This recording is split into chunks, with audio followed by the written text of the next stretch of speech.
क्या बात हुई थी? पूर्व विधायक बोलेंगे, आपने दूसरों को अवसर दिया ना।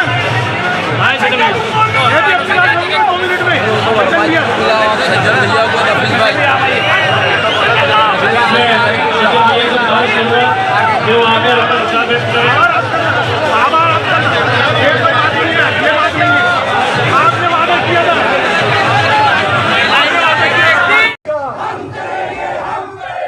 युवाओं की रक्षा कौन करेगा? और भाजपा की धुनाई कौन करेगा? तो एक बार ताकत से देखो, जिसने हाथ नहीं उठाया मतलब वो डरपोक है, तो सब लोग हाथ उठा देना। भाजपा की धुनाई कौन करेगा? भाजपा की धुनाई कौन करेगा?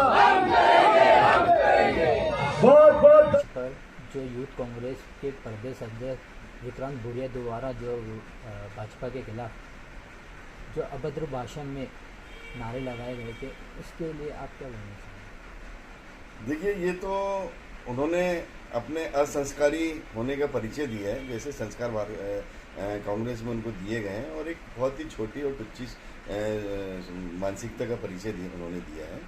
और भाजपा की धुलाई कौन करेगा ये पूछने वाली बात ही, जो ये बातें कर रहे हैं, तो उन्हें ये अपने उसमें झांकना चाहिए कि पिछले कई सालों से कांग्रेस की धुलाई कौन करते आ रहा है।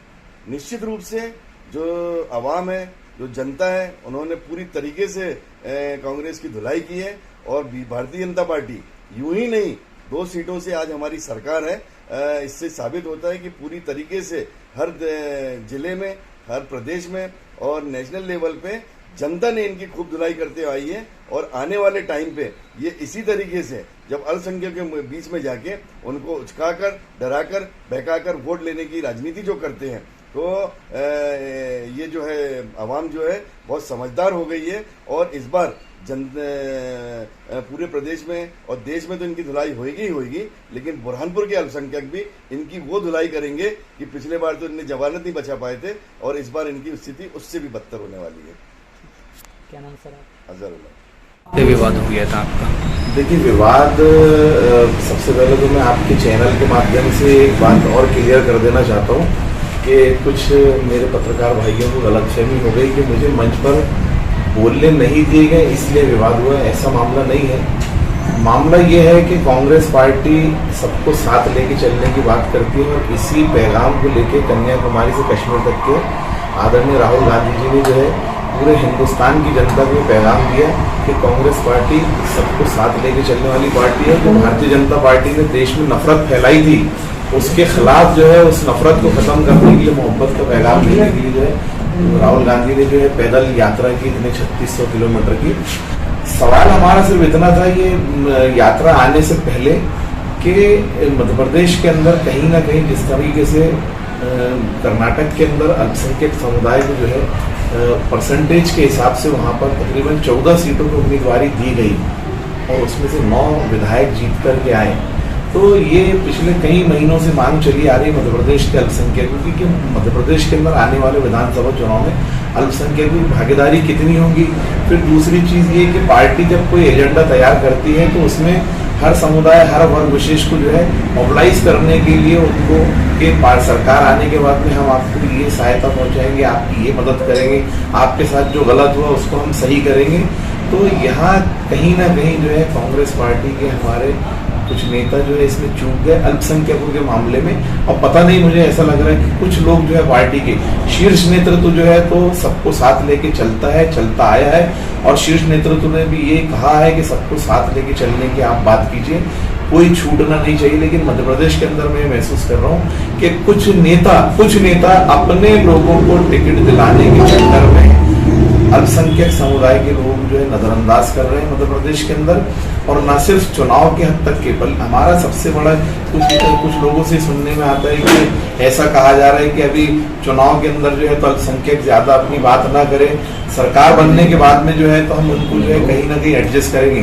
तो आप ये बताइए कि क्या सरकार बनने के बाद में निगम मंडलों में अगर इस तरीके से एडजस्टमेंट करने की बात कर रहे हैं तो हम ऐसा एडजस्टमेंट नहीं चाहते। हम विधानसभा के अंदर अपनी भागीदारी चाहते हैं क्योंकि विधानसभा के अंदर बैठ के तमाम मसले मसाइल हल तय होते हैं। यात्रा से पहले जो मेन जो मुद्दा जो मामला जो बिगड़ा है वो इस बात को लेके कि यात्रा को शुरू करने के लिए जो एक गाना बजाया जा रहा है उसमें भी आपने हर वर्ग की, अच्छी बात है, सबकी बात आप कर रहे हैं। आपने दलित भाइयों की बात की, आपने महिलाओं की बात की, आपने किसानों की बात की, लेकिन उसमें भी आपने अल्पसंख्यकों की बात नहीं की।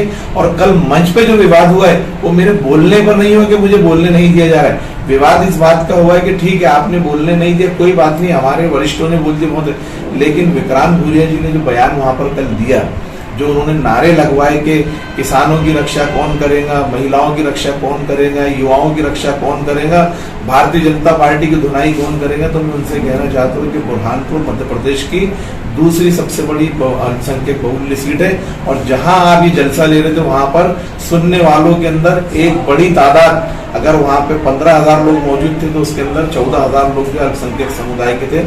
वहां अगर आप इतना बोल देते कि अल्पसंख्यकों की या मुसलमानों की रक्षा कौन करेगा तो हमारा दिल बड़ा होता। हमको लगता है कि पार्टी के नेताओं ने हमारे बीच में आके हमारे रक्षा की बात की।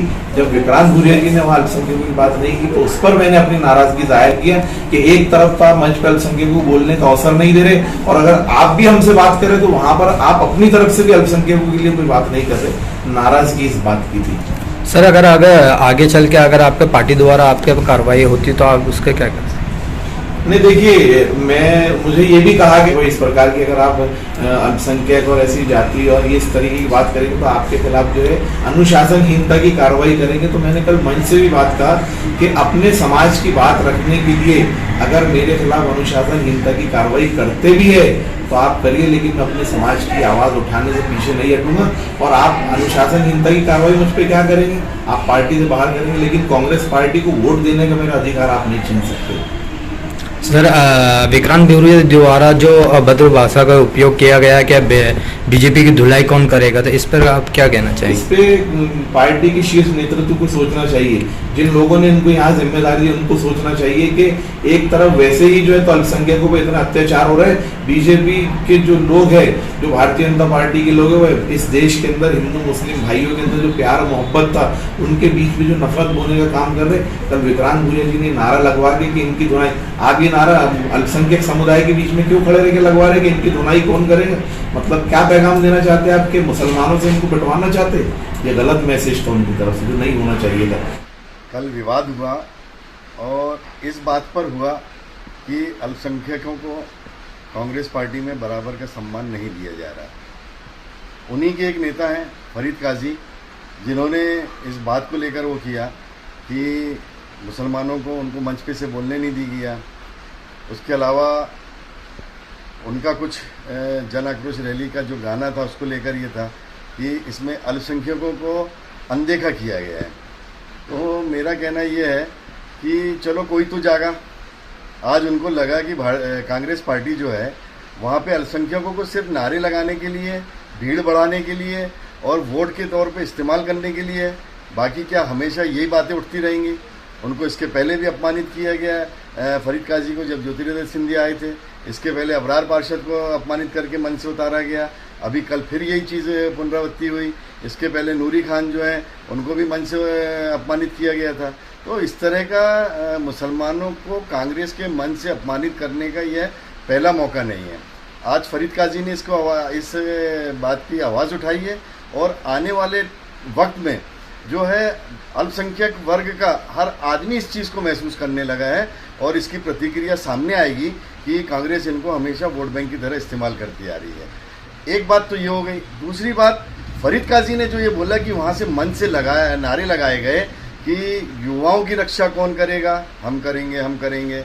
महिलाओं की रक्षा कौन करेगा, किसानों की रक्षा कौन करेगा, अल्पसंख्यकों की रक्षा की आवाज़ उन्होंने नहीं उठाई। इसके लिए फरीद काजी ने विरोध किया।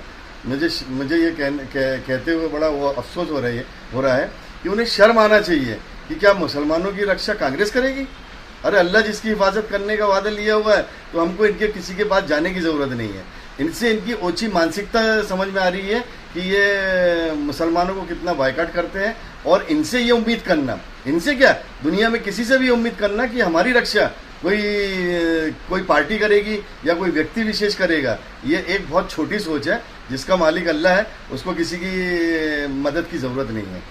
क्या नाम आपका? अजहरुल्लाह।